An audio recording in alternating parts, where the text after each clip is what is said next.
Hola, buenos días a todos por estar aquí en este primer seminario, Tecnologías, Política y Sociedad. Antes de presentar a nuestro expositor del día de hoy, primero quiero contarle un poquito de qué se trata esto. Bueno, el seminario es una actividad o un proyecto que nació aquí en la Universidad Adolfo Ibáñez, en la unión de tres instituciones o organismos dentro, ¿no? Primero el doctorado de procesos de instituciones políticas, el laboratorio de ideas de cultura social media y el GovLab. Este espacio en verdad tiene un carácter académico y está dedicado específicamente a la reflexión y discusión sobre las implicancias sociales y culturales del análisis de datos masivo, los efectos de las transformaciones digitales del sector público, la emergencia de nuevos espacios digitales y el uso creciente de algoritmos. O sea, a partir de estas cuestiones, estas preguntas que nos fuimos haciendo, ¿no? Y que toman cada vez más relevancia en las investigaciones que se están haciendo actualmente, el objetivo que nosotros nos planteamos es contribuir de alguna manera, de una perspectiva interdisciplinaria especialmente, al estudio crítico de la relación entre sociedad y tecnología, destacando la forma en que ella configura nuestras prácticas y experiencias cotidianas, desafía nuestros presupuestos teóricos y metodológicos, cuestiona lo que entendemos por gobierno y valor público, e incentiva y fortalecimiento de las políticas públicas y levanta reflexiones éticas sobre justicia o privacidad. Entonces, para lograr ese objetivo, este seminario entonces nace y pretende crear una instancia de discusión y reflexión visibilizándonos lo que distintos investigadores o centros en Chile específicamente están trabajando sobre estos temas. Entonces, en el día de hoy, contamos con la importante presencia del doctor Claudio Celi, a quien le doy de nuevo las gracias por aceptar nuestra invitación a presentar el día de hoy. La presentación de Claudio se titula Algoritmos, Trabajo y Mirada, la cual consistirá en una reflexión sobre la relación entre los algoritmos de aprendizaje automático, la automatización de la percepción visual y las transformaciones de la esfera del trabajo en el capitalismo contemporáneo. Es importante destacar que esta presentación es parte de los resultados de Claudio, de su proyecto Fondesit de Iniciación, titulado Cine algorítmico y visión maquínica, hacia una semiótica asignificante de la imagen. Nos sentimos muy afortunados, le agradezco nuevamente, de que podamos conocerlo y poder reflexionar y discutir contigo en torno a las preguntas originales que están levantando y que se van a levantar el día de hoy. Claudio es doctor en teoría crítica por la Universidad de Cardiff, autor del libro The Attention Economy, Labor, Time and Power in Connected Capitalism, y actualmente docente e investigador en la Universidad Academia de Humanismo Cristiano. Pero además de Claudio, hoy día contamos también con la participación de Arturo Regada, doctor en Sociología por la Universidad de la London School of Economics, académico de la Escuela de Comunicación y Periodismo de la Universidad Adolfo Ibáñez, y es director también del Laboratorio Cultura Social Media. Arturo comentará hoy día la presentación de Claudio y nos contará de algunas conexiones que él va a hacer con sus próximos trabajos, o lo que está pensando en sus próximos trabajos. Ahora, antes de partir con la presentación de Claudio, les quiero comentar un poquito cómo vamos a estructurar la sesión. En primer lugar, Claudio va a tener entre 30 y 40 minutos para exponer. Luego Arturo va a realizar sus comentarios, ¿no? Y luego de eso vamos a abrir una discusión al público. Decirle a quienes quieran hacer alguna pregunta, les pido por favor que lo escriban en el chat, escriban su nombre que quieran hacer una pregunta o levanten la manito y para poder darle la palabra. ¿Ya? Bueno, con eso le agradezco nuevamente a todas las personas que están conectadas el día de hoy, que se interesaron por este seminario, a Claudio por aceptar nuestra invitación a exponer y a Arturo también por participar también en estos comentarios. Entonces, sin nada más que decir, le doy la palabra a Claudio. Muchas gracias. Eh, bueno, muchas gracias Rodrigo, muchas gracias a quienes organizaron esto también por la invitación. Va a ser mi primera presentación virtual, así que vamos a ver cómo nos va. Que bueno, tiene otras dinámicas. La presentación que voy a hacer hoy, como bien decía Rodrigo, tiene por título Algoritmos, Trabajo y Mirada. Voy a tratar de mostrar un poco cuál es la relación entre estos tres términos. Y esto, claro, es parte de un Fondesit de iniciación que está terminando, se termina este año. Obviamente ha tenido un final medio interrumpido porque muchas de las cosas que íbamos a hacer este tercer año, que eran de cierre, hubo que interrumpirla o modificarla. Entonces también está bueno abrir estos otros espacios como para discutir cosas que hemos venido trabajando ya por los últimos 2 años y medio. Entonces voy a partir con una introducción de unos 10 minutos y después voy a dividir la presentación en dos partes, ¿ya? Entonces, pero, o sea, lo calculé para 30 minutos para que en verdad dure entre 30 y 40. Primero, algunas aclaraciones de algunos conceptos. Yo creo que por el público, desconozco el público que tenemos, entonces también como puede que hay para algunos que estoy diciendo cosas muy obvias, pero para otros no, entonces prefiero hacer una aclaración primero de ciertos conceptos para que estemos hablando el mismo idioma, ¿ya? Cuando me refiero a algoritmos de aprendizaje, bueno, automático, yo he puesto aprendizaje maquínico, que sería como la traducción literal de Machine Learning Algorithms, pero al parecer en español se utiliza más el término de aprendizaje automático. Así que vamos a dejarlo por ahora como algoritmo de aprendizaje automático. Entonces, aquí quisiera hacer algunas definiciones muy generales, pero como para que estemos hablando, como decía, en la misma terminología y evitar algunos otros conceptos que a veces son un poquito más complejos y que confunden las cosas, como el de inteligencia artificial y cosas así. Entonces, quiero hablar de una tecnología en particular que son estos algoritmos de aprendizaje automático. Primero por algoritmo hay que entender una serie de reglas para conseguir un objetivo determinado, ¿ya? Generalmente el ejemplo que siempre se da es el de una receta de cocina, ¿ya? O sea, un algoritmo es, una receta de cocina sería un algoritmo porque da una serie de instrucciones para lograr un fin. Esas instrucciones incluyen qué ingredientes hay que tener, qué hay que hacer con esos ingredientes, por cuánto tiempo y qué voy a conseguir, ¿ya? Y tradicionalmente, en la teoría de la computación, se utilizaban algoritmos basados en reglas, ¿ya? Es decir, el programador tenía que de antemano establecer todas las reglas y los casos particulares, las excepciones que podían ocurrir para lograr un objetivo, ¿ya? Y eso implicaba que un programa de computación solo podía resolver problemas para los cuales el programador conocía las reglas necesarias para resolver ese problema, ¿ya? Y independiente de que el algoritmo lo pudiese realizar mucho más rápido y a una escala mucho mayor, la estructura de pensamiento para resolver un problema tenía que estar definida de antemano, ¿ya? Y ahí un ejemplo clásico es el de algoritmos para jugar ajedrez, ¿ya? Que pueden alcanzar una complejidad muy grande, pero porque la serie de reglas es finita y determinada de antemano, ¿ya?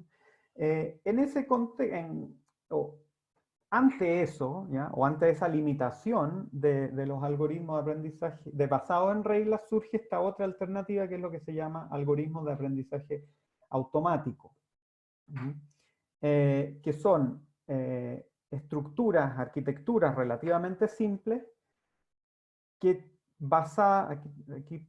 este es un gráfico de lo que se llama el perceptrón, que es el primer algoritmo de aprendizaje automático del año 58.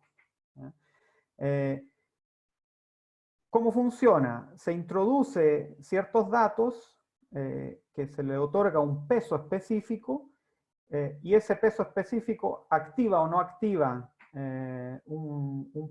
o sea, pasa o no pasa un umbral, y al pasar ese umbral activa un proceso de sumatoria que decide si la salida es blanco o negro, por ejemplo. En su principio este era un algoritmo de lo que se llama selección binaria. Es decir, el algoritmo podía decir si algo era 1 o 0, ¿ya?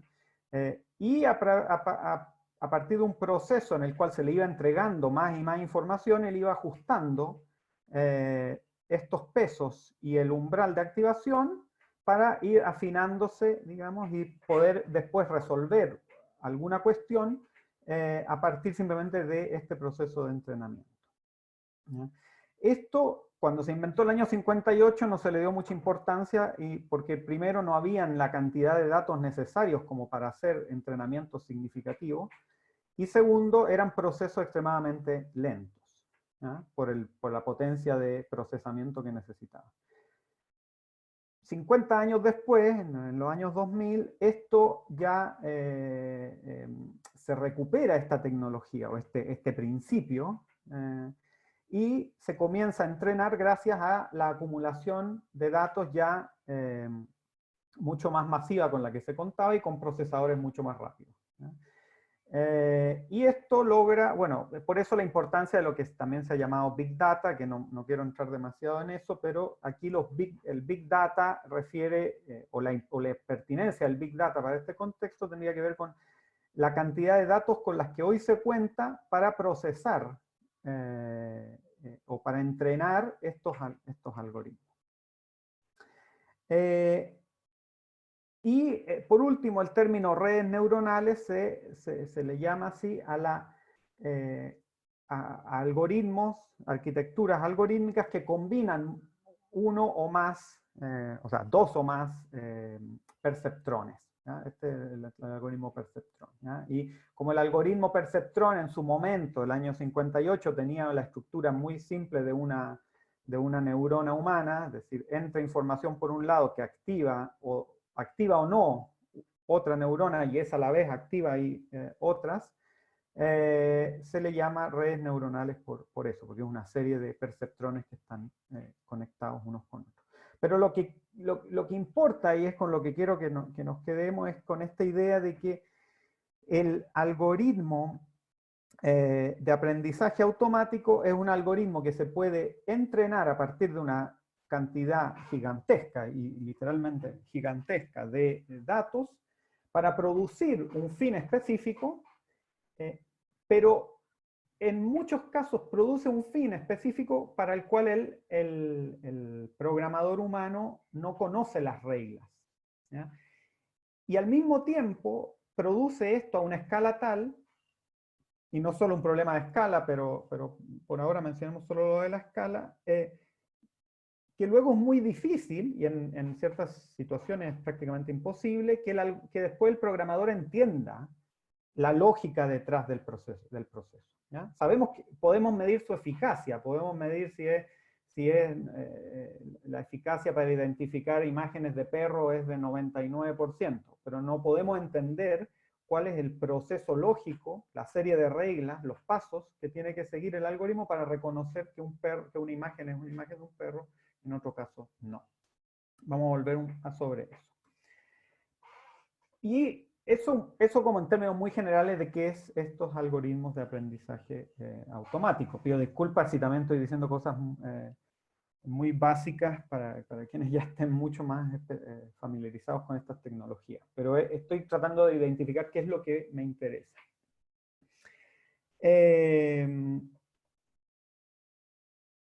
Y lo otro que digo es simplemente esto, o sea, lo primero eso de los entrenamientos, del entrenamiento, y lo otro respecto de los datos. ¿Ya? O sea, los datos se tornan extremadamente importantes hoy porque son lo que posibilitan este proceso de aprendizaje automático. ¿Ya? Entonces, acumular datos es necesario porque mientras más datos acumule, mejor mi proceso de entrenamiento va a poder ser. Y después a la vez también voy a tener más datos para analizar con esos algoritmos que he entrenado. Entonces, un proceso también circular. Bueno. Me gusta partir siempre con esta cita que casi que tiene una especie de axioma metodológico. Gilles Deleuze dice, las máquinas no explican nada. Esto es una conversación que tiene con Antonio Negri. Dice, lo que hay que analizar son los agenciamientos colectivos de los cuales las máquinas no son sino una parte. ¿Ya? Es decir, no basta para analizar las consecuencias conceptuales, sociales, políticas, de una tecnología, no basta solo con entender la tecnología, hay que entender todo el conjunto del cual esa tecnología es parte. Y ese conjunto incluye elementos técnicos, elementos humanos, elementos naturales, elementos sociales. Bueno. Y a la luz de esa cita, a mí me interesa esta otra cita de los manuscritos de Marx, donde él está analizando precisamente el proceso de automatización e industrialización del siglo XIX. Y él identifica esta contradicción, digamos. Dice, el capital es esta contradicción que presiona, por un lado, para reducir el tiempo de trabajo al mínimo, mientras que por el otro define el tiempo de trabajo como única medida y fuente de riqueza.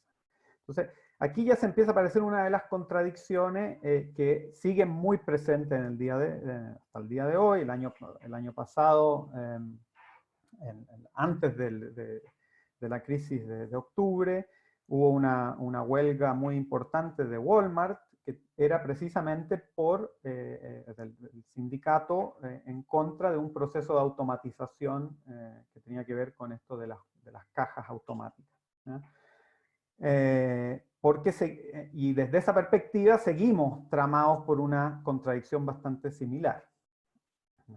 Entonces, esto un poco para ir tratando ya de delimitar esto que Deleuze llamaría los agenciamientos colectivos de los cuales las máquinas son parte, ¿ya? O sea, no hay que olvidar, creo yo, esta contradicción que ya tiene más de 150 años, sigue siendo completamente definitora de las decisiones que tienen que ver con automatización. Y aquí ya entramos un poco como, o sea, si bien tomamos de Marx este principio o esta contradicción inicial, al mismo tiempo también habría que hacer una distinción en la categoría de automatización, ¿ya? Porque en esos mismos manuscritos y también en el Capital, Marx dice, bueno, la automatización está reemplazando el trabajo manual que ya ha sido sistematizado por la división del trabajo al interior de la fábrica, pero hay un reducto que no puede ser automatizado, ¿ya? Que es la percepción sensible, podríamos decirlo así. Entonces, en este proceso de reducir el trabajo al mínimo, de expulsar al trabajo de la esfera productiva, va a haber un tipo de trabajo que es el del supervisor de las máquinas, dice Marx, que no va a poder ser automatizado. Entonces el trabajo va a quedar reducido a ese trabajo de supervisión de las máquinas. En el contexto, o sea, desde el marco que después inaugura la cibernética en el siglo XX, eso que Marx estaba llamando supervisión de las máquinas es lo que después la cibernética va a llamar retroalimentación negativa. Es decir, lo que la cibernética va a llamar retroalimentación negativa es la capacidad de un sistema de avisarse a sí mismo cuando hay que activarse y cuando hay que desactivarse. Marx no tenía ese término, obviamente. Él lo llamaba trabajo de percepción y de supervisión de las máquinas. Ahora, ¿qué es lo que pasa o qué es lo que está pasando gracias a los avances en los algoritmos de aprendizaje automático? Y por eso ahí estaría este primer cruce importante entre algoritmos, trabajo y mirada. Ya en los años 80, Paul Virilio introdujo esta noción de visión maquínica, ¿ya? Ahora, Virilio lo hacía en una especie más bien de ciencia ficción, pero él decía, bueno, con los avances de la tecnología podríamos empezar eventualmente a pensar en una visión, él la llamaba una visión sin mirada, es decir, una visión sin mirada entendía una visión sin esa dimensión humana. Sin la necesidad de un espectador, de un sujeto, de un ojo humano, ¿ya? En los mismos años, Terminator estaba imaginando este mismo tipo de anticipaciones tecnológicas con la visión maquínica del robot, digamos. O sea, este sería una representación en la cultura popular en los años 80 de que efectivamente era un tema y un modo de pensar. O sea, ¿qué va a pasar cuando las máquinas efectivamente automaticen eso que parece ser una actividad propiamente humana? 30 años después tenemos ya el algoritmo de inteligencia artificial de Google y su sistema de reconocimiento de imágenes, que efectivamente materializa y hace una realidad lo que Virilio llamaría el análisis objetivo del mundo visual. Precisamente, entonces el arco es un poco desde esa concepción de automatización que tenía Marx, que resguardaba la percepción visual como el último lugar del trabajo humano, hasta la automatización incluso de esa tarea. Y en eso también otro concepto que me parece importante que tengamos claro es este de imágenes invisibles, que es un concepto introducido por este autor que se llama Trevor Paglen, que se refiere a todas estas imágenes que son producidas por sistemas automáticos y que, sin embargo, nunca pasan en su ciclo de producción, procesamiento y consumo, pasan en ese ciclo en ningún momento es necesaria la presencia de un ojo humano, ¿no? Y Paglen dice algo así como, bueno, esto es inédito en la historia de la imagen, ¿no? Por primera vez podemos hablar de imágenes que se producen, se procesan y se activan y se consumen sin la necesidad de un espectador humano, ¿no? A eso él lo llama imágenes invisibles, digamos, que es esa especie de oxímoron, es decir, que son imágenes pero que permanecen completamente invisibles para un ojo humano.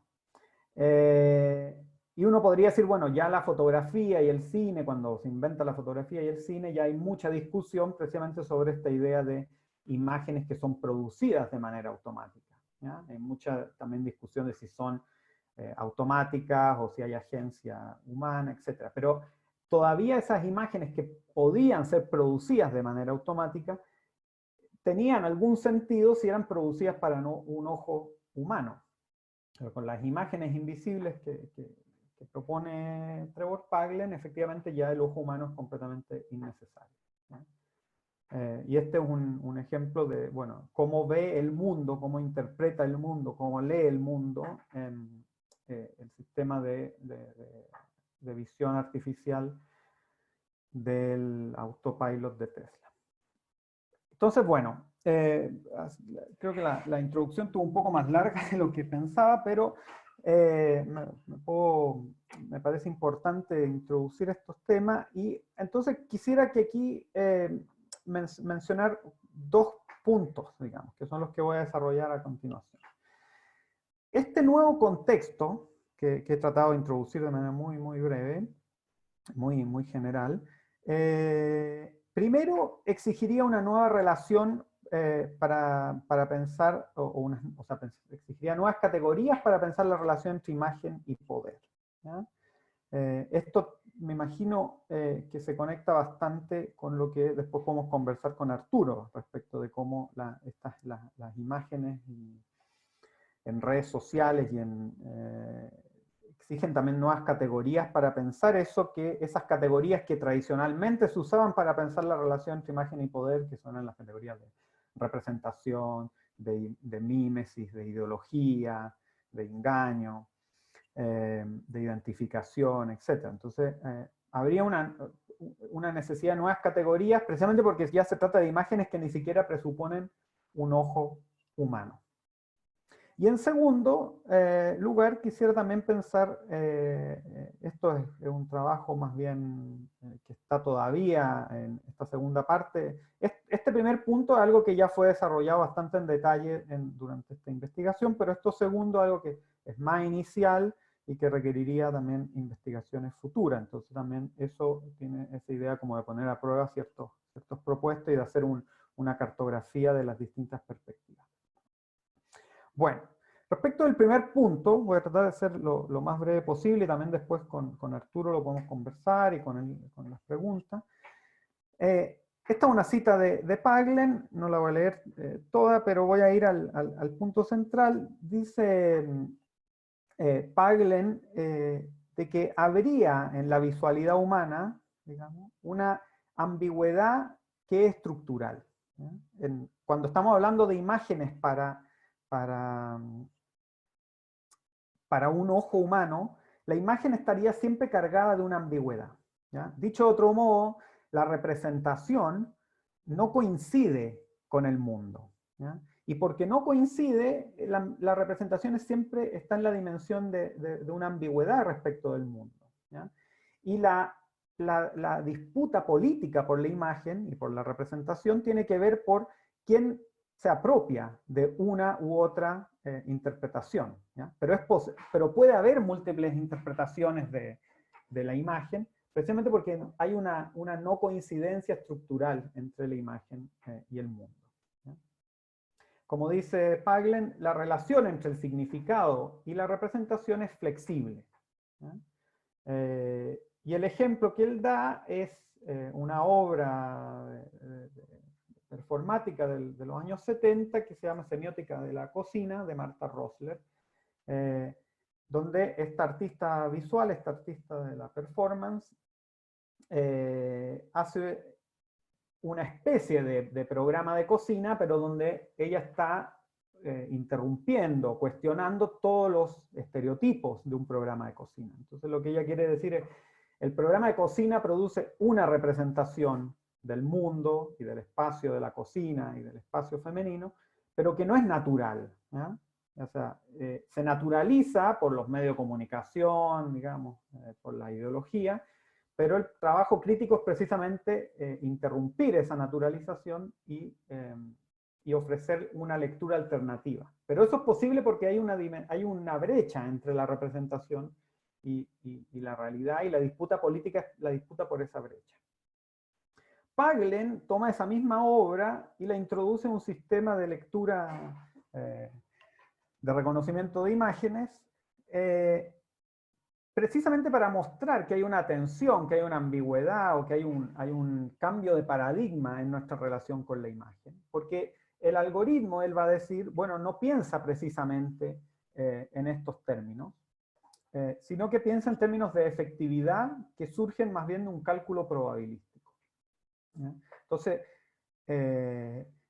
no se trata de decir que, bueno, estamos completamente fuera del campo de la representación, porque hay muchas disputas políticas y éticas que siguen al nivel de la representación, pero también comienzan a aparecer otras que no lo están.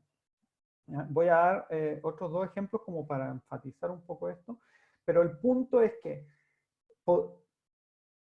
si bien en el caso de las imágenes humanas o imágenes visibles, como diría Paglen, la disputa por lo político tiene que ver con una disputa por la representación, es decir, por esa distancia entre la imagen y el mundo, en la era de las imágenes invisibles estamos más bien hablando de una disputa por esta otra categoría, que es la categoría de información.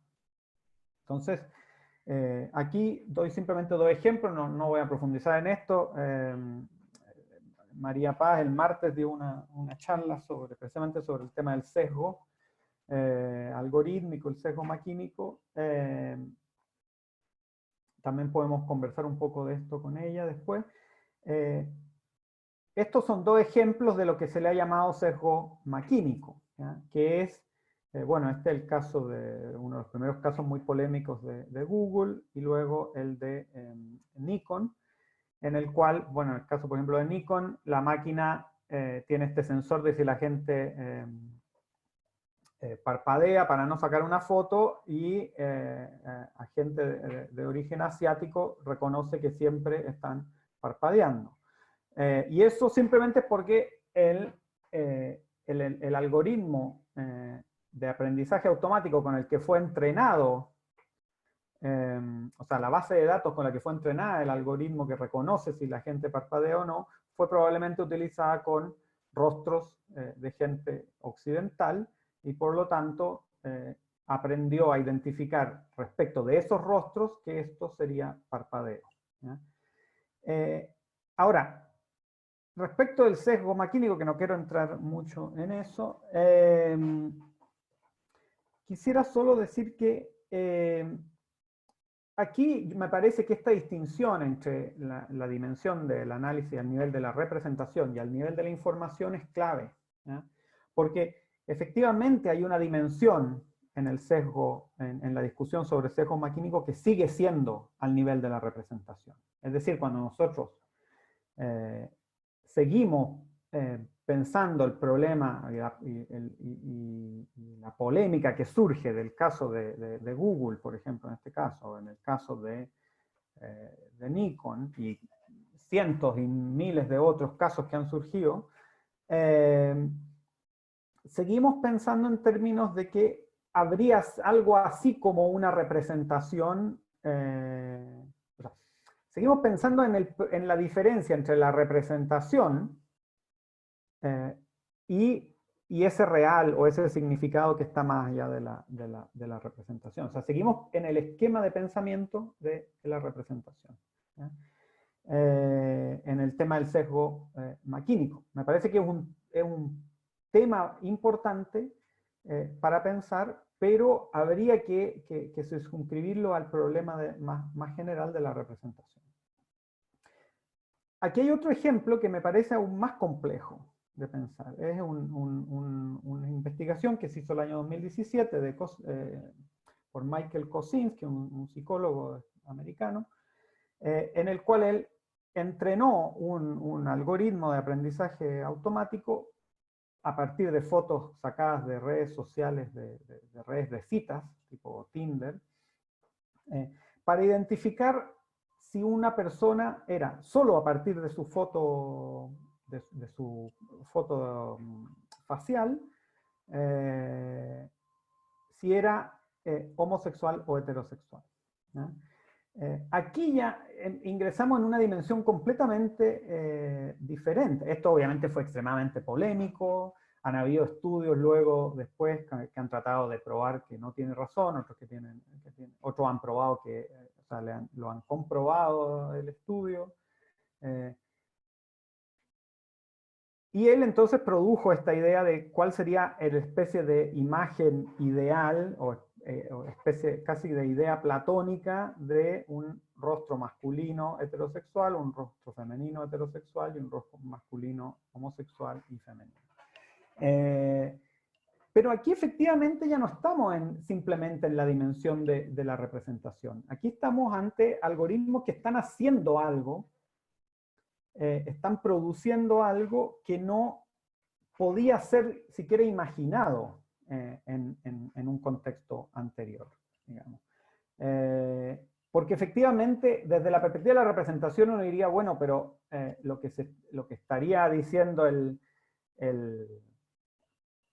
algoritmo es que simplemente a partir del tamaño y de la forma del rostro es posible inferir algo así como que es algo completamente fisiológico, inferir algo, una dimensión cultural, como es la sexualidad humana.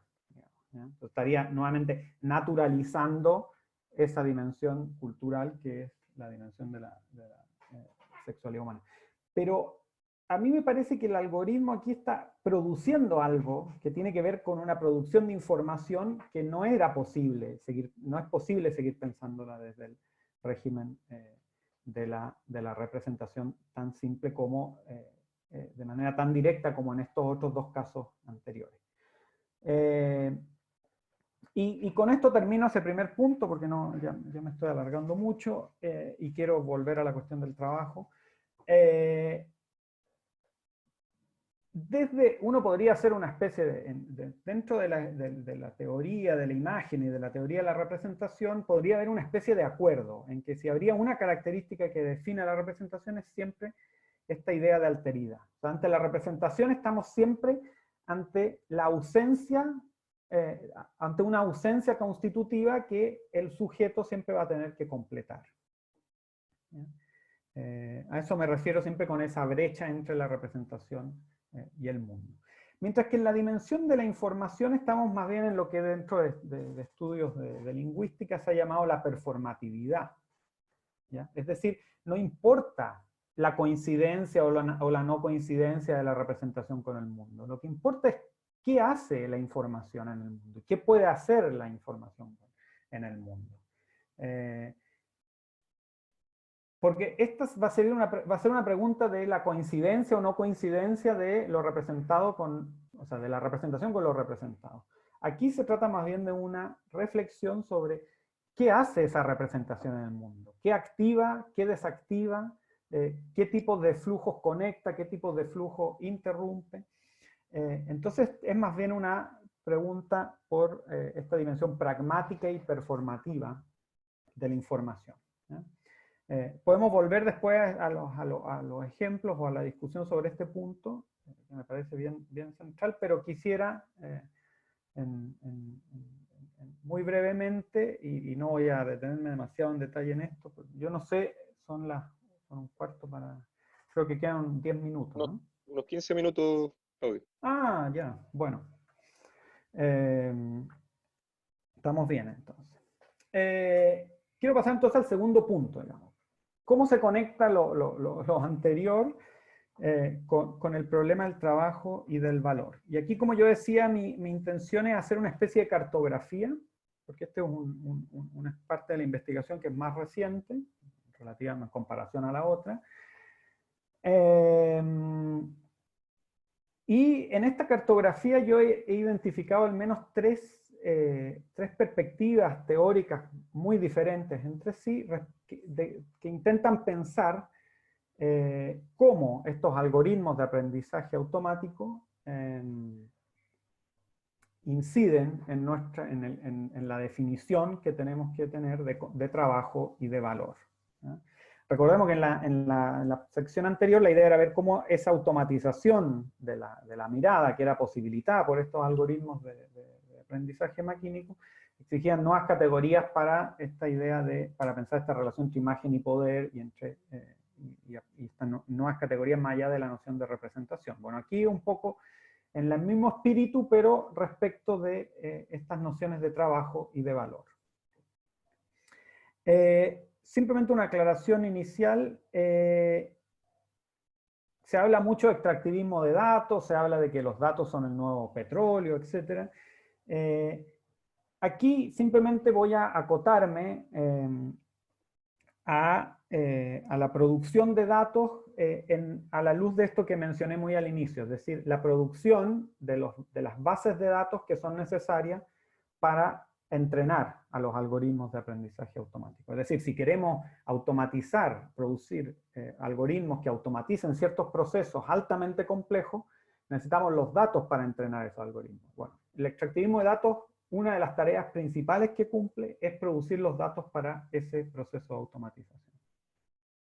Entonces, voy a hacer voy a repasar muy rápidamente estas tres perspectivas que tratan de explicar la relación entre valor y trabajo en el nuevo contexto de automatización. ¿Ya? El primero es el que se ha llamado el devenir renta del capital, que es la postura de Carlo Vercellone, y no solo de Carlo Vercellone, sino de la mayoría de los marxistas italianos contemporáneos, todos generalmente quedan asociados al nombre de Antonio Negri, ¿ya? Que es el nombre más conocido, pero también está Paolo Virno, Mauricio Lazzarato, etc. ¿Ya? Y ahí Carlo Vercellone tiene esta tesis particular del devenir renta del capital, pero que comparte muchos de los presupuestos que ha propuesto Negri, Virno, Lazzarato, etc. Y ahí Vercellone dice, bueno, en el capitalismo contemporáneo la producción de valor ya no está ocurriendo solo al interior de la fábrica, sino también al exterior de la fábrica. Desde una comida, desde una cena, un encuentro social, en los tiempos de ocio. ¿Ya? Y bueno, generalmente se da el caso el ejemplo del capitalismo, perdón, del trabajo académico como un tipo de ejemplo de un tipo de trabajo que está haciendo, de un tipo de trabajo que está produciendo valor en cualquier momento. ¿Ya? O sea, si alguien es un experto, si alguien hace historia del cine, pero va al cine a ver una película por entretención, en qué momento está trabajando, en qué momento no está trabajando, etc. Eso hace imposible en ciertos terrenos distinguir entre tiempo de trabajo y tiempo de no trabajo. Hoy día, en tiempos de de teletrabajo, eso se hace aún más evidente. Y eso pondría en crisis lo que se ha llamado la teoría del valor trabajo, es decir, que lo que produce valor es el trabajo abstracto que se produce al interior de la fábrica, ¿ya? Y aparece como alternativa a esa crisis esta idea que inicialmente fue propuesta por teóricas feministas, pero que después también fue apropiada por Tiziana Terranova, de trabajo no remunerado o free labor, ¿ya? Que juega con la idea de trabajo que es libre, pero al mismo tiempo es no remunerado en inglés. Precisamente de tipos de trabajo que estamos haciendo, pero que no están siendo remunerados. Por ejemplo, en muchos estudios de redes sociales se utiliza esta categoría para decir que, bueno, cuando uno está subiendo contenido a las redes sociales, está trabajando, y ese es un trabajo no remunerado. Los que defienden la postura de las redes sociales dirán, bueno, pero uno recibe a cambio el acceso a las redes sociales, digamos. Pero obviamente las redes sociales producen una plusvalía de ese trabajo, ¿ya? Pero esa plusvalía, ¿en qué medida puede seguir siendo medida en términos de tiempo abstracto, ¿ya? Y hay esta noción que introduce Carlo Bercellone, que es la de apropiación del común. O sea, Bercellone nos dice, bueno, el capitalismo cognitivo, la fábrica social, pero podríamos decirlo, las redes sociales, apropian un común que está ahí. Es decir, interacciones sociales que antes ocurrían en una fiesta y que quedaban completamente fuera del ámbito del capital, hoy día ingresan y pueden ser capturadas a través, por ejemplo, de Facebook y ser utilizadas para automatizar un algoritmo, ¿ya? Entonces, yo estoy produciendo materiales que luego que Bercellone llama una especie de común, es decir, un fuera de una privatización, y que ahora son utilizados para el entrenamiento de algoritmos de aprendizaje automático. Doy dos ejemplos, uno ya clásico, el CAPTCHA o el ReCAPTCHA, el CAPTCHA 2.0, cuando a mí se me pide que yo pruebe que no soy un robot, lo que estoy haciendo es entrenando o ayudando al entrenamiento de algoritmos, el mismo algoritmo que después el auto de conducción autónoma de Google va a utilizar, ¿no? Entonces, un ejemplo de esta especie de micro capturas de trabajo no remunerado.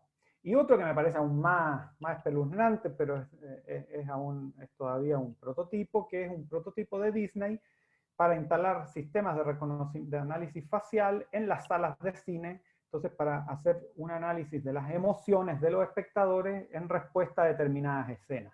Por lo tanto, después se puede tener en vez de hacer un focus group y decir, bueno, a usted le gusta o no le gusta esta película, qué es lo que más le gustó de la película, yo tengo en tiempo real el análisis de qué causa risa, qué causa emoción. Entonces, ya solo el acto de ver una película no solo es parte del ciclo valorativo del capital porque yo pago la entrada, sino que efectivamente estoy trabajando en la mejora de algoritmos que después pueden incluso escribir guiones mejor que escritores humanos. La segunda perspectiva es la de la crítica del valor. Aquí paso muy rápido, no me quiero detener. Hay una perspectiva mucho más tradicional que propone que estamos en la misma situación que estábamos en el siglo XIX de Marx. O sea, que aquí no cambia nada, no hay una crisis de la teoría del valor-trabajo, como dicen los italianos, sino que lo que hay es una intensificación extrema de aquello que fue identificado por Marx en el siglo XIX. Y lo que sigue imperando es esa cita que yo leía al inicio, de que hay una contradicción entre, por un lado, el capital quiere reducir el trabajo al mínimo, y por otro lado, seguimos dependiendo del salario para sobrevivir, ¿no? Entonces, esa contradicción es estructural, y la automatización en ese sentido no produciría valor para nada, porque valor sigue siendo tiempo humano medido en términos abstractos, sino que lo que hace es al revés, es bajar lo que ellos llaman la masa global del valor. O sea, cada vez, mientras más se automatiza la producción, hay menos valor circulando por el mundo. Y por lo tanto va a llegar un momento en que va a haber demasiadas mercancías, pero no va a haber suficiente poder adquisitivo para comprarlas. Y eso va a producir una crisis, etcétera, que se viene ya prediciendo desde los años 20. No me voy a detener más en esa postura. Quiero, para cerrar, proponer esta última lectura, ¿ya? Que es muy reciente. Hay un libro que acaba de salir de Mackenzie Ward, que se llama Capital is Dead, donde Mackenzie Ward, en términos muy, muy polémicos, lo que propone es que, bueno, ya no estaríamos, bueno, lo que estaríamos siendo testigos es la aparición de un nuevo modo de producción que ya no podemos seguir llamando capitalista, ¿ya? Eso no significa que sigue habiendo relaciones de producción capitalista, pero que estamos ante la aparición inminente de un nuevo modo de producción, ¿ya? Que va a seguir, que va a aparecer y va a convivir con el otro, así como él dice, cuando apareció el capitalismo, siguió conviviendo con muchas de las relaciones sociales del feudalismo por mucho tiempo. Bueno, por mucho tiempo va a convivir este nuevo modo de producción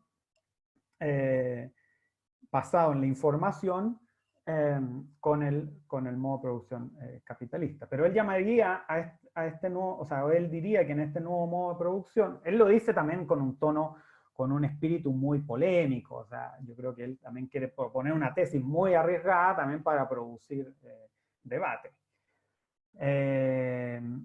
Y él propone entonces que habrían dos clases nuevas, o sea, así como en el feudalismo estaría quien posee la tierra y quien trabaja la tierra, y en el capitalismo estaría quien posee los medios de producción y quien los utiliza, en este nuevo contexto habría dos clases, vectorialistas y hackers, ¿ya? Vectorialista él llamaría entonces, por ejemplo, a los dueños de Facebook, de Google, de Amazon, él los llamaría no capitalistas, él los llamaría vectorialistas, porque lo que ellos son propietarios no de medios de producción, son propietarios de medios de captura y procesamiento de información. Esa es la tesis de Ward. Y los que trabajan para estos vectorialistas ya no son proletarios, obreros, en el sentido marxista, sino que son más bien productores de nueva información. Entonces, en esa categoría de hackers ingresan quienes reciben un salario por producir nueva información, pero también quienes no reciben un salario por producir esa nueva información, ¿ya? Entonces, implica una nueva relación de esto, porque cuando yo salgo por la calle, bueno, cuando podía salir por la calle y iba con mi celular en el bolsillo, estaba produciendo datos, ¿ya? Entonces, en ese sentido, pertenecía a esta composición de clase, ¿ya? Pero no recibía un salario por eso, ¿ya? Pero también cuando estoy escribiendo un paper académico, también estoy, en cierta medida, produciendo nueva información, por la cual sí estoy recibiendo un salario. Y ahí me gusta mucho esta definición de información de Bateson, de diferencia que hace una diferencia, ¿ya? Es decir, podemos llamar información aquello que he utilizado en un sistema para articular un nuevo proceso dentro de ese sistema, ¿ya? Un minuto, Claudio. Ya. Y lo dejo ahí. Podemos después profundizar en esto de la información que me parece que da para más, digamos. Pero lo voy a dejar ahí. Muchas gracias. Espero que haya tenido algún sentido todo esto. Gracias. Muchas gracias, Claudio, por tu exposición. Ahora le doy la palabra a Arturo para su comentario. Y luego de eso tendremos la ronda de preguntas. Muchas gracias. No sé si se escucha bien, ¿sí? Esto también es nuevo para mí. ¿Sí? Perfecto. Perfecto.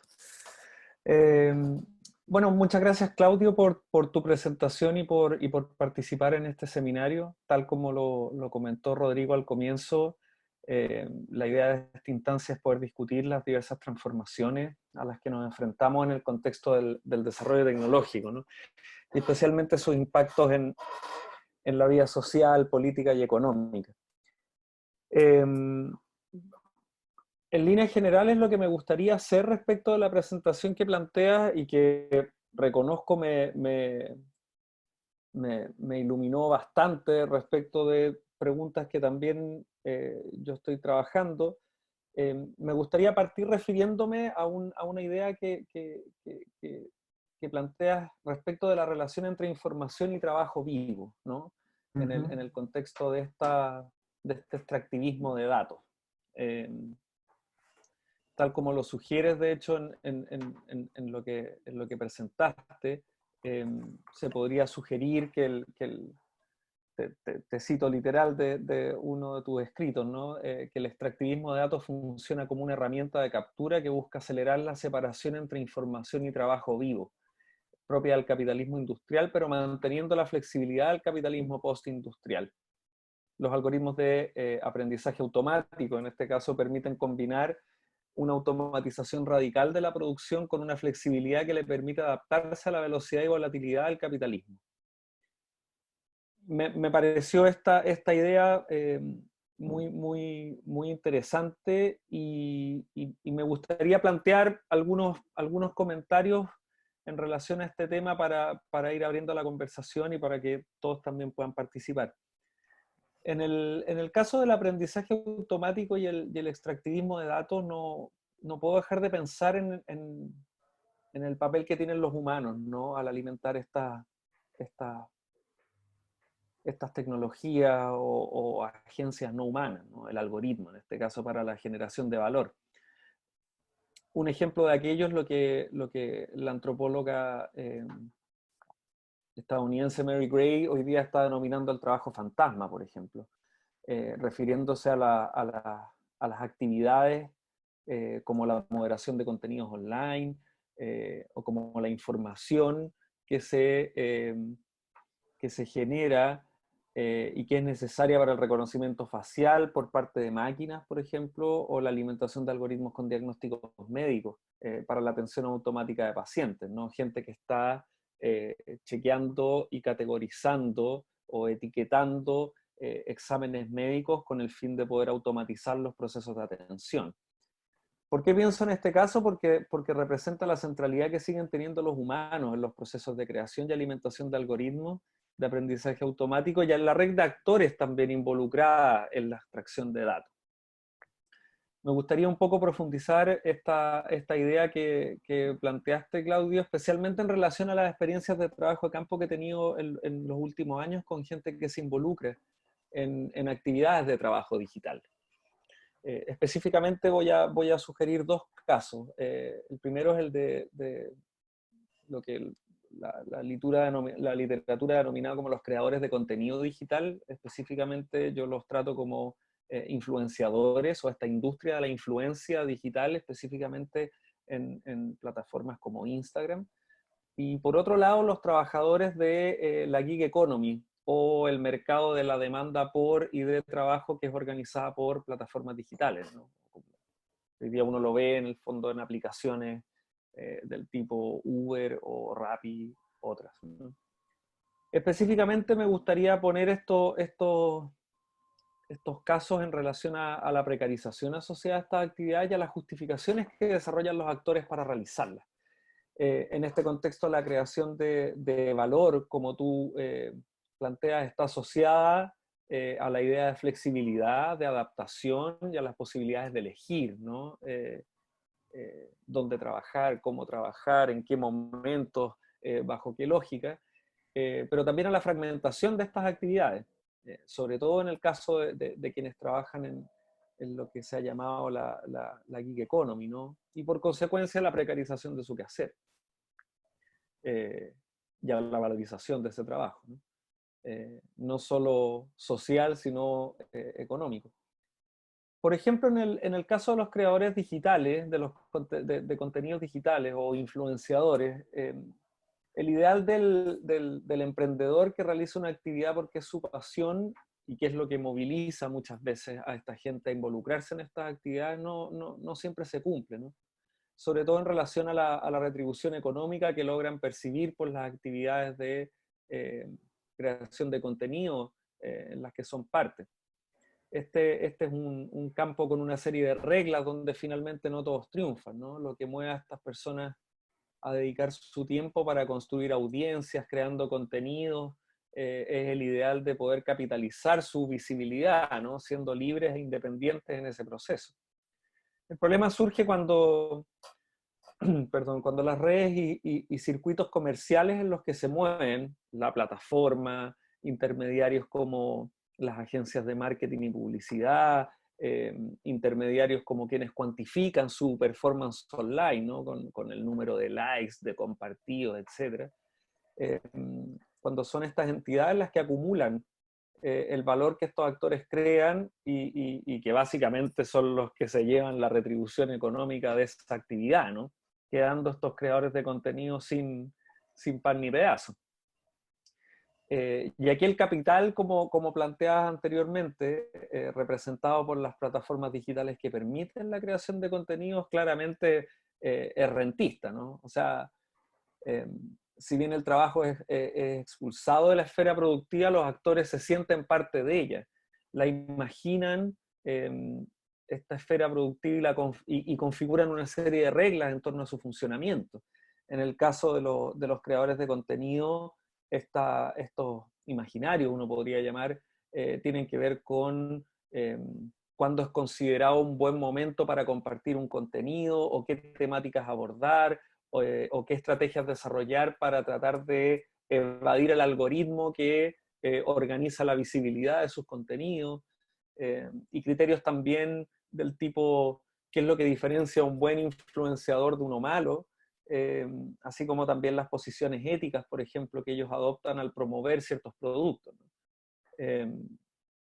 Y este imaginario es un componente necesario, creo, de ser incorporado en el análisis, y que además permite, y creo que en mi experiencia personal tiene que ver con, ha sido difícil en el fondo conceptualizar el proceso de creación de valor desde este punto de partida, ¿no? Desde los imaginarios y desde las prácticas de estos actores. No digo que sea imposible, o sea, hay todo un espacio ahí por explorar. Principalmente es relevante comprender el papel de la agencia humana y su adaptación a los procesos de transformación del capitalismo contemporáneo. Y estos casos creo que ayudan a iluminar esta idea, ¿no? Aquí la creación de valor descansa también en una serie de cálculos que son no solo económicos, ¿no? ¿Qué es lo que hago para poder ganar más, sino también culturales, para vincularme en estas redes y en estos circuitos de comercialización, ¿no? Para poder tratar de hacer tonto al algoritmo y para que mi contenido pueda ser más visible. Y ahí entramos también en la idea de las representaciones, ¿no? De los contenidos e imágenes que desarrollan estos creadores y cómo apelan a proponer un estilo de vida muy conectado al ideario capitalista, ¿no? Al consumo y al estilo de vida que es visible y que se comparte con otros, ¿no? Así el capitalismo se reproduce en estas representaciones a través de la comodificación de una idea de autenticidad, ¿no? Este soy yo y lo que comunico es lo que soy y por lo tanto me pueden también tratar como un bien de consumo. Así se gestiona la visibilidad y se intenta crear una marca propia, ¿no? Todos elementos y todos conceptos que son muchas veces usados por quienes se dedican a estas actividades, ¿no? Y que como varios estudios han descrito, esta idea de autenticidad es lo menos auténtica o es más bien calibrada con otras formas de comunicación, ¿no? Que no se note tanto que que esta imagen es muy producida para efectos de ser reconocida, por ejemplo, por el algoritmo o para ganar la atención de los otros en estas plataformas. Un segundo caso que, como comentaba al principio, que me parece interesante relevar es el de los trabajadores de plataformas digitales, ¿no? Específicamente aquellos que trabajan en la gig economy prestando servicios a empresas tecnológicas como Uber y otras, ¿no? En este contexto sus experiencias de trabajo se ven estructuradas por algoritmos que organizan la oferta y demanda de los servicios que ofrecen y de quienes pueden acceder a utilizarlo, así como el valor asociado a estos intercambios, ¿no? De nuevo nos topamos con el mismo supuesto, que la flexibilidad que entregan estas plataformas para poder trabajar cuando uno quiera esconde un proceso de precarización que no es nuevo, pero que toma ciertas formas donde nuevamente el capital es rentista, ¿no? El mejor ejemplo es que Uber tiene colaboradores y no empleados, traspasando costos a esos colaboradores y no a los consumidores finales, por ejemplo. Y aquí el trabajador se adapta a este proceso desarrollando, nuevamente, ¿no? Nos topamos con esta idea eh, de, de, de la cultura, ¿no? Y el papel que juega en estos procesos. Los trabajadores desarrollan estrategias de subversión frente a la organización y gestión que realizan los algoritmos, ¿no? A través de grupos de WhatsApp, donde se tantea la demanda en un sector determinado por transporte, por ejemplo, eh, eh, o también procesos de decisión para tomar o no pasajeros, eh, y tratar de negociar un poco con el algoritmo las consecuencias que puede tener el que se decida no tomar a un pasajero en un contexto de alta demanda, por ejemplo, y que el algoritmo no te castigue por esa decisión, o no verse afectado por las calificaciones, ¿no? Y también como surgen otros negocios paralelos al de estas plataformas, como la gente que subarrienda autos para que otros trabajen para a través de estas aplicaciones. Entonces, estas estrategias que describo operan como formas de adaptación que creo no pueden ser vistas también como solo de manera contingente, ¿no? Y creo que lo nombraste en algún momento, Claudio, cuando planteas que es importante también entenderlas desde una perspectiva histórica y en relación a otros procesos más estructurales, ¿no? Específicamente estoy pensando en la precarización del trabajo. Creo que ese elemento es bastante importante de relevar, ¿no? Yo solo con estos ejemplos y haciendo honor al tiempo, en realidad, quiero abrir la conversación a quienes están participando en este seminario, y ocupar estos ejemplos para poder enraizar la propuesta teórica que ofrece Claudio, y que creo ilumina el análisis sobre la organización del trabajo hoy, por parte de estas infraestructuras algorítmicas, ¿no? Especialmente en el contexto en el que estamos, donde los mercados y las economías están amenazados por esta pandemia del COVID-19, y por las posibilidades que se pueden abrir, ¿no? En torno al rol que van a tener estas infraestructuras algorítmicas en la organización y en la oferta del trabajo, ¿no? Para una próxima sesión creo que hará la discusión sobre las formas de comprender estos procesos a través de viejas y nuevas metodologías. Creo que es importante también darle un espacio a la reflexión sobre, bueno, cómo abordamos metodológicamente este entramado teórico que ofrece Claudio, y muy relevante por lo demás, pero cómo poder explorarlo empíricamente, ¿no?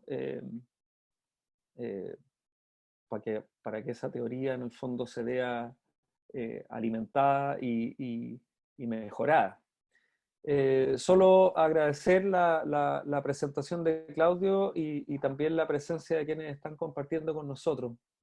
Solo propongo estas ideas para que abramos la conversación y discutamos en torno a la propuesta que hizo Claudio. Muchas gracias. Muchas gracias, Arturo. Antes que tal vez Claudio diga algo tal vez respecto a lo que dijo Arturo, a quienes también están acompañándonos hoy día, si tienen alguna pregunta, les pido por favor que levanten la manito en el chat. Pueden levantar la mano y ahí yo después podemos ir seleccionando y dándoles la palabra. Claudio, no sé si tú quieres comentar algo. Sí, muy breve, pero también prefiero abrir la palabra. Lo único que me parece interesante que podemos seguir discutiendo esto que mencionaste de trabajo fantasma. Me parece que es muy interesante, que sería un caso, yo lo sumaría a estos otros dos ejemplos que me parece que son muy decidores, digamos, el influencer, el gig economy y esta especie de trabajo fantasma donde hay ejércitos de individuos diciéndole al algoritmo si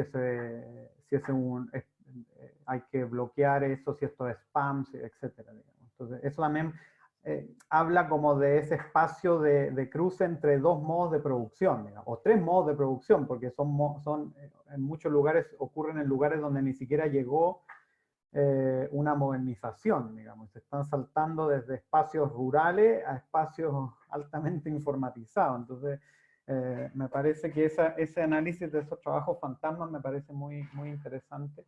Hay casos, yo conozco a alguien en Córdoba que está trabajando ese tema, investiga, por ejemplo, cómo en Bangladesh Facebook contrata gente para saber si algo es un desnudo o no un desnudo. Pero eso implica todo una especie de, primero enseñarle a alguien de una cultura no occidental qué sería un desnudo y un no desnudo en una cultura occidental, digamos. Entonces, cuando es un tipo que está tomando una cerveza sin polera o cuando es un desnudo que es provocativo. Entonces, me parece que es muy interesante ese tercer ejemplo.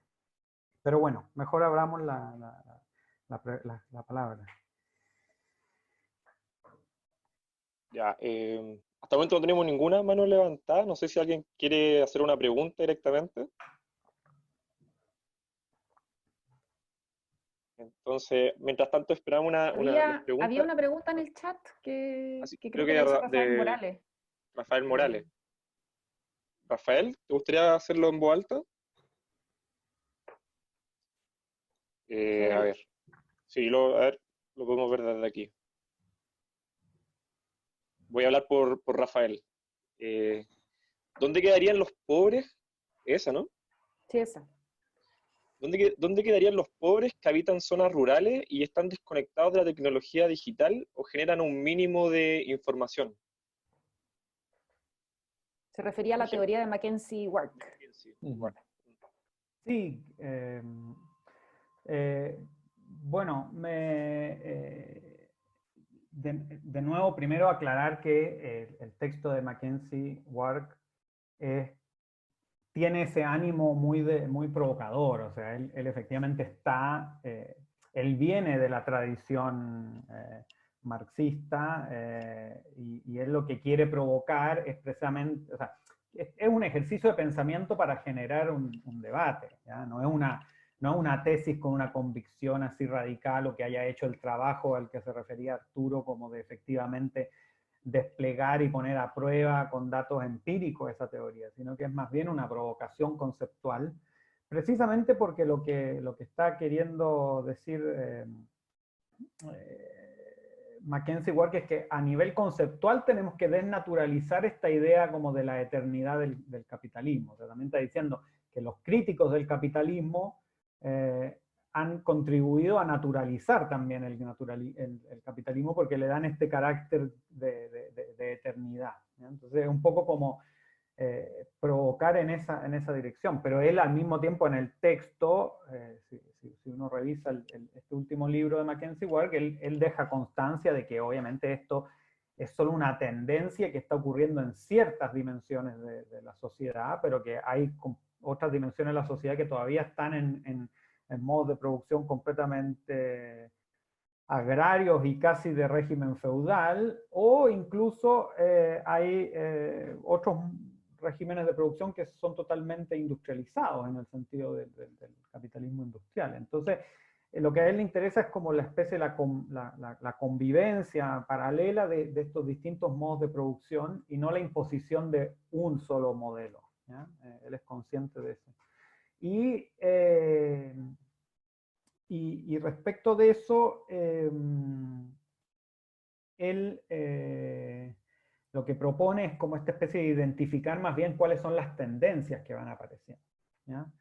Pero también él diría que incluso, como diría alguien que vive en una zona rural y no produce información, igual está considerado en un esquema general de informatización, ¿ya? Entonces no es que hay un dentro y un afuera, ¿ya?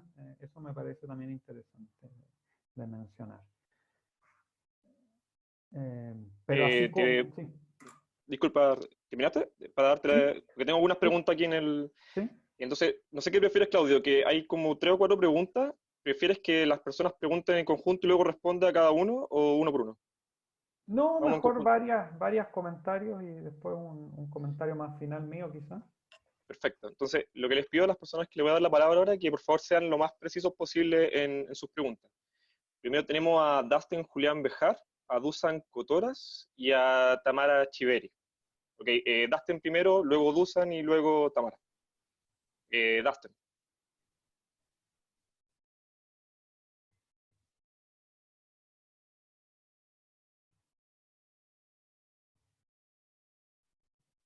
Creo que si le pueden habilitar el audio a Dustin, creo que no puede habilitar el audio. Ahí está habilitado. Listo, Hola, listo, muchas Dustin. gracias. Muy breve. Muchas gracias, Claudio, la presentación. Muy buena, muy pedagógica. También los comentarios de Arturo.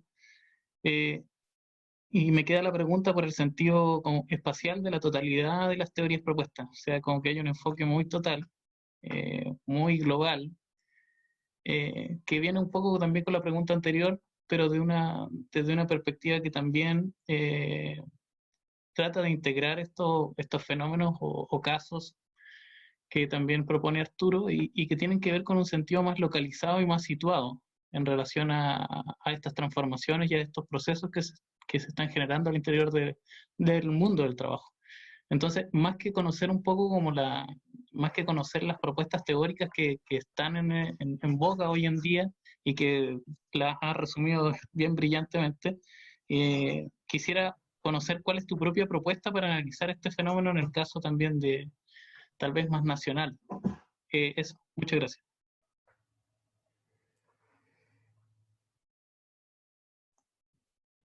Dusan. Sí, hola.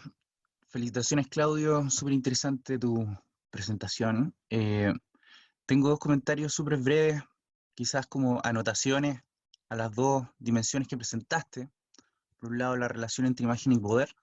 Me parece que esta especie como de transición desde la idea de representación hacia la información demandaría, o al menos interpela, algo así como un rol performativo dentro de la democracia, es decir, una transición de la forma de democracia representativa y la crítica de la ideología o de la representación como dispositivo eh, hacia un tipo de democracia más bien performativa o que implica procedimientos de provocación, en donde el poder parece estar más bien distribuido.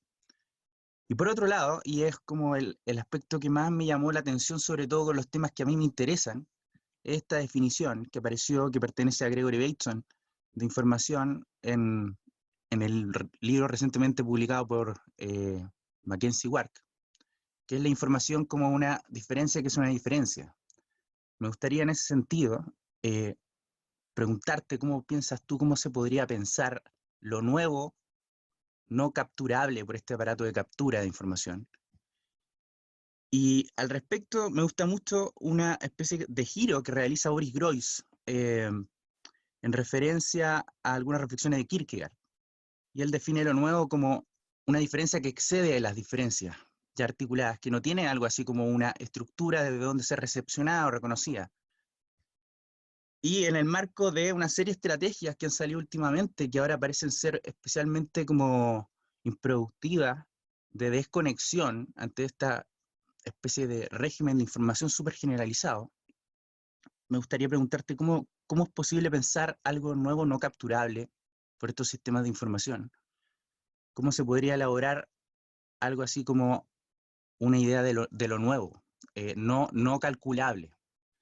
Por los aparatos de captura reconocidos en la segunda dimensión de tu presentación, que son como las formas de automatización y valoración. Eso. Muchas gracias, Dusan. Teníamos a Tamara, no sé si Tamara lo quiere comentar en voz alta.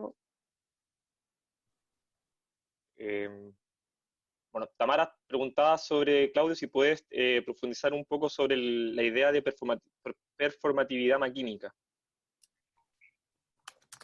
Y lo último, y aprovechándome del poder que tengo en este momento, un poco para rescatar la idea que mencionaba Arturo, es que si puedes todavía profundizar dentro de tu exposición, ¿cuál es el lugar del humano aquí? ¿Dónde queda el humano?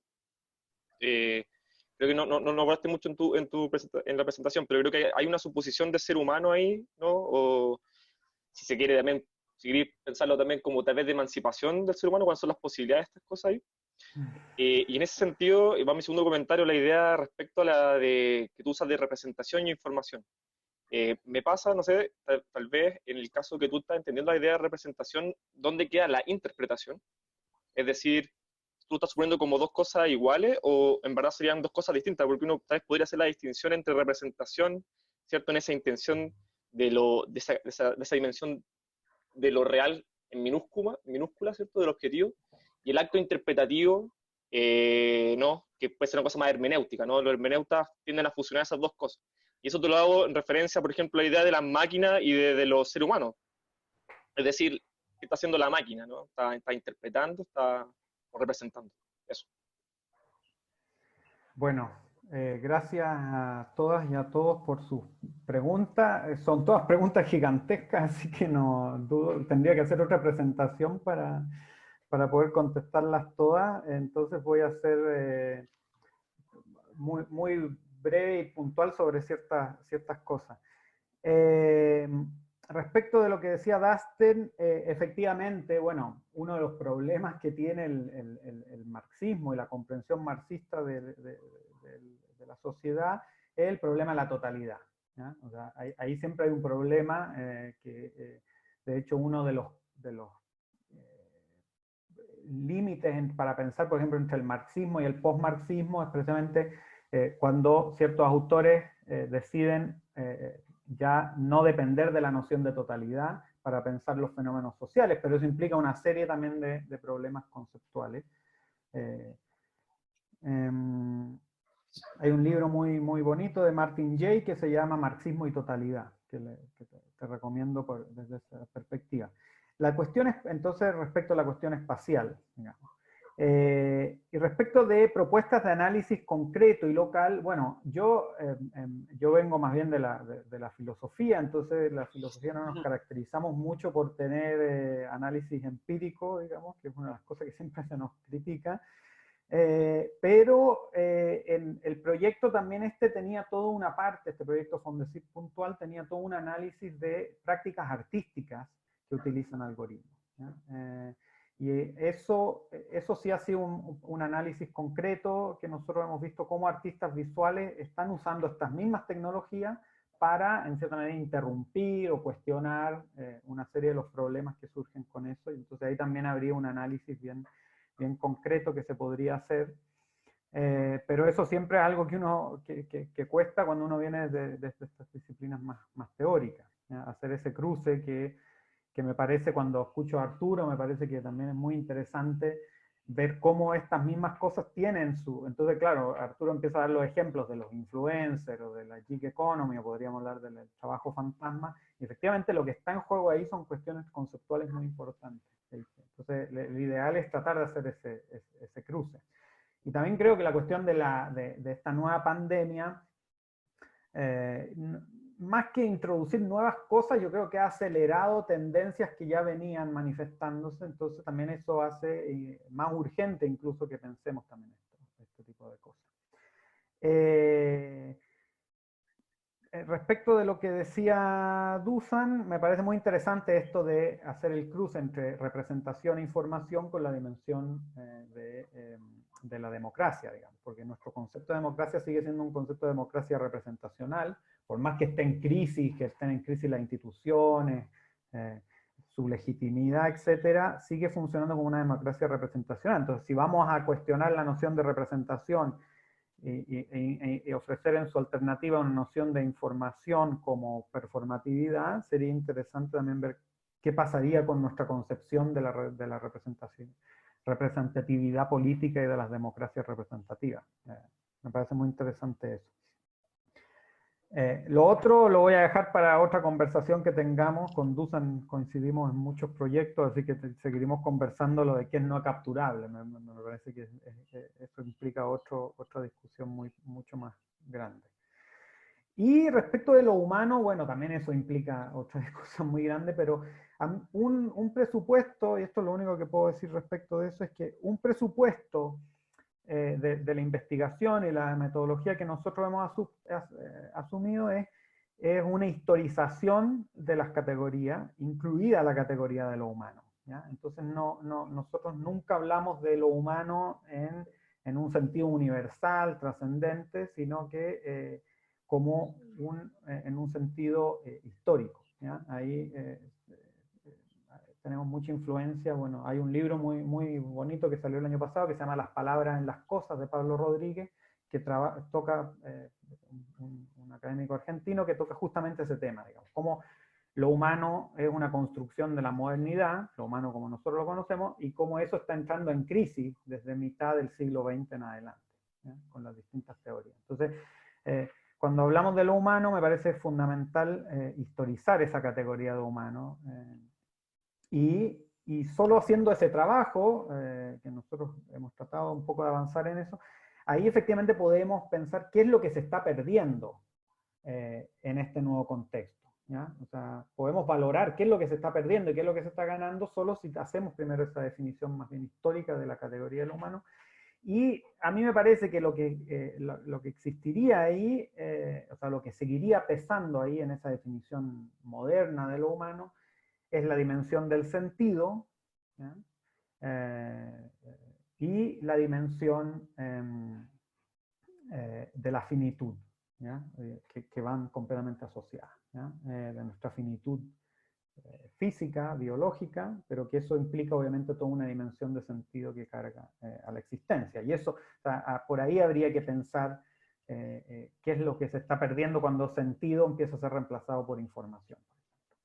Y respecto a la interpretación, y esto es lo último, la interpretación de nuevo, la interpretación pertenecería al régimen de la representación. Es decir, los signos son interpretables porque no coinciden con la realidad. Es decir, si hubiese una coincidencia absoluta, un vínculo absoluto entre la palabra mesa y la palabra mesa no sería interpretable, ¿ya? Es porque hay una no coincidencia que es necesaria a la interpretación o dicho de este otro modo, es porque no coincide la representación con el mundo, que la interpretación es un problema político, ¿ya? Y no solo un problema metafísico, ¿ya? Pero cuando la información ya no piensa en términos de interpretación, la información piensa en términos de efectividad, es decir, puedo activar o no activar un determinado sistema, ¿ya? Por eso en la cibernética piensa la información como esa cadena de signos que organiza o mantiene el orden de un determinado sistema, ¿ya? Eso no tiene que ver con una interpretación, sino que tiene que ver. Pero eso nuevamente hablamos como con esta distinción entre la dimensión humana y no humana, o de esa definición de lo humano. La dimensión humana pertenecería, en esa definición moderna, al mundo del sentido, y por lo tanto la interpretación sería un acto humano esencial, desde esa perspectiva de lo humano, ¿ya? Entonces, eso lo digo así muy, muy general, porque son todas preguntas gigantescas, digamos. Pero muchas gracias de todas maneras por las preguntas, que siempre son muy, muy interesantes. Muchas gracias, Claudio. No sé, son las 2:30, no sé cómo estás de tiempo. Tenemos una última pregunta, pero no sé si ya estás como... Voy a abordarla brevemente. Tenemos una pregunta de Vicente Parra, que te pregunta de qué manera piensas que estas temáticas se instalan en otros ámbitos que sobrepasan el trabajo. Por ejemplo, él da particularmente en el ámbito de la salud. O sea, si en rigor, si puedes profundizar un poco en la idea de cómo opera un algoritmo en el ámbito de la salud. Sí. Sí, muchas gracias, Vicente. También, claro, el ámbito de la salud ha sido uno de los ámbitos muy, muy estudiado por los teóricos, más bien desde las ciencias sociales y las humanidades, porque implica una serie de cuestiones éticas, también de sesgo, o sea, es bien complejo. Hay estudios de cómo hay sesgos raciales, por ejemplo, en los sistemas de reconocimiento de diagnóstico automático médico, digamos. Entonces, es bien interesante ese tipo de investigaciones que se están haciendo. Yo tomo el tema del trabajo casi como una excusa para pensar eso anterior que dije respecto de cómo se empiezan a transformar, de cómo se está transformando esta categoría de lo humano, ¿ya?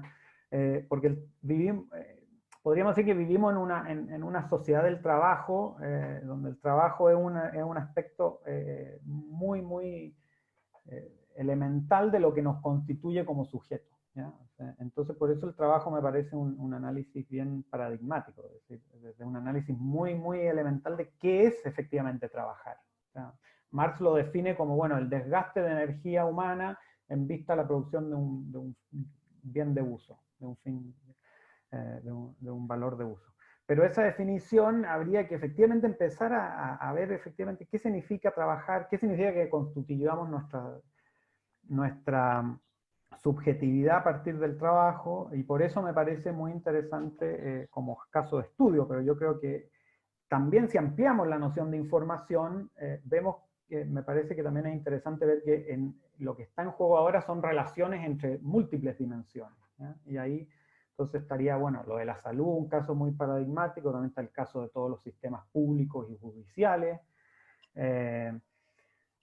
y también el caso, bueno, de artistas que están usando esto. Entonces creo que hay muchos campos que pueden ser investigados y donde las consecuencias pueden también ser igualmente interesantes, digamos. El caso de la salud es un caso bien particular.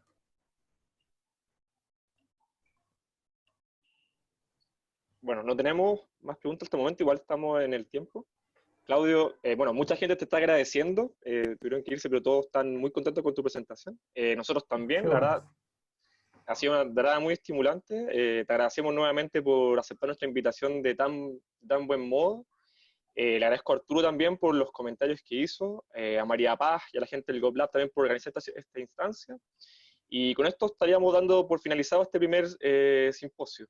Sí, Seminario. muchas gracias a usted, al público, todo muy interesante, muy entretenido. Muchas gracias, Arturo. Creo que deberíamos conversar porque hay estas cosas que se podrían ahí hacer ese cruce que a nosotros desde la teoría siempre nos falta. De todas maneras. Muchas gracias y bueno, estaré atento a cuáles son las siguientes sesiones para tratar de participar.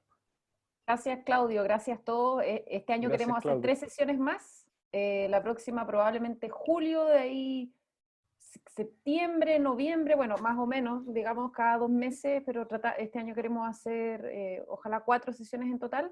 Así que esto todo parte de un grupo de investigación de ética de datos que está en la UAI, y gracias a una asociación, ¿no es cierto?, entre la Escuela de Gobierno y la Escuela de Periodismo y Comunicaciones. Así que, de comunicación y periodismo, de hecho ahora. Así que gracias a todos por venir y eso, que estén muy bien. Vamos a subir el video y lo vamos a mandar por correo a todos los asistentes y también difundir por las redes. Gracias. Muchas gracias a todos. Hasta la próxima. Gracias.